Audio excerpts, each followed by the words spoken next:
السلام علیکم ناظرین، نئی ویڈیو میں خوش آمدید۔ ناظرین، جاسوسی اور غیر ملکی خفیہ ایجنسیوں کو حساس معلومات فراہم کرنے کا جرم ثابت ہونے پر فوجی عدالت سے 14 سال قید و مشقت کی سزا پانے والے پاکستانی فوج کے سابق لیفٹیننٹ جنرل جاوید اقبال کو 2.5 برس بعد سزا مکمل ہونے پر اڈیالہ جیل سے رہا کر دیا گیا ہے۔ ناظرین، lieutenant general retire Javed Iqbal اس وقت فوج کا حصہ تھے جب جنرل اشفاق پرویز کے آرمی چیف تھے۔ اپنے فوجی کیریئر کے دوران انہوں نے بطور بریگیڈیئر 111 بریگیڈ کمانڈ کی تھی۔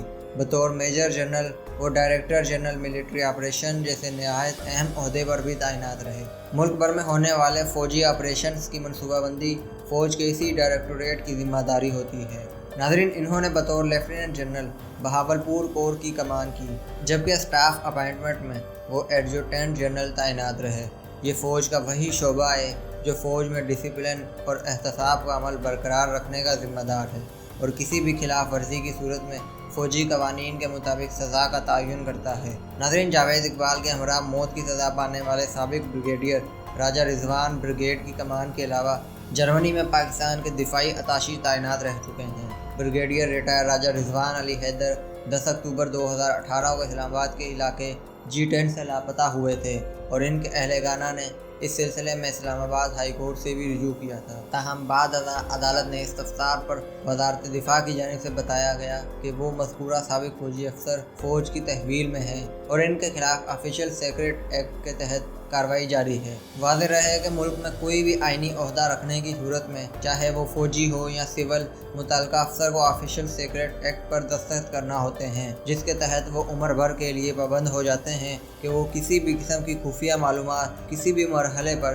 کسی سے بھی شیئر نہیں کر سکتے۔ پاکستانی فوج میں مینول آف پاکستان ملٹری لا کے مطابق جاسوسی کی سزا یا موت یا عمر قید کی سزا کا تعین فیلڈ جنرل کورٹ مارشل کرتا ہے، تاہم سزا کا تعین جرم کی نوعیت پر بھی منحصر ہے۔ ناظرین، فوج میں ایڈجوٹنٹ جنرل کے فرائض انجام دینے والے لیفٹیننٹ جنرل ریٹائر امجد شعیب کے مطابق بعض اوقات فوج کا کردار براہ راست نہیں ہوتا، وہ انجانے میں معلومات شیئر کر دیتا ہے، معاون کے طور پر کردار ادا کر سکتا ہے، تو ایسی صورت میں سزا کچھ کم ہو سکتی ہے۔ لیکن اگر وہ براہ راست جانتے بوجھتے حساس معلومات کے تبادلے اور ملک کے خلاف جاسوسی میں ملوث پایا جائے تو اس کی سزا موت یا عمر قید ہی ہے۔ ناظرین، وہ کہتے ہیں کہ فوج کے اندر احتساب کا نظام نہایت مضبوط ہے اور فوج کی بقا اسی نظام کی مضبوطی پر منحصر ہے۔ ناظرین، خیال رہے کہ فوج میں حساس عہدوں پر تعینات تمام اہلکاروں کی ملک کی خفیہ ایجنسیاں باقاعدہ نگرانی کرتی ہیں اور جنرل ریٹائر امجد شعیب کے مطابق کسی بھی شک و شبے کی صورت میں ایکشن لیا جاتا ہے۔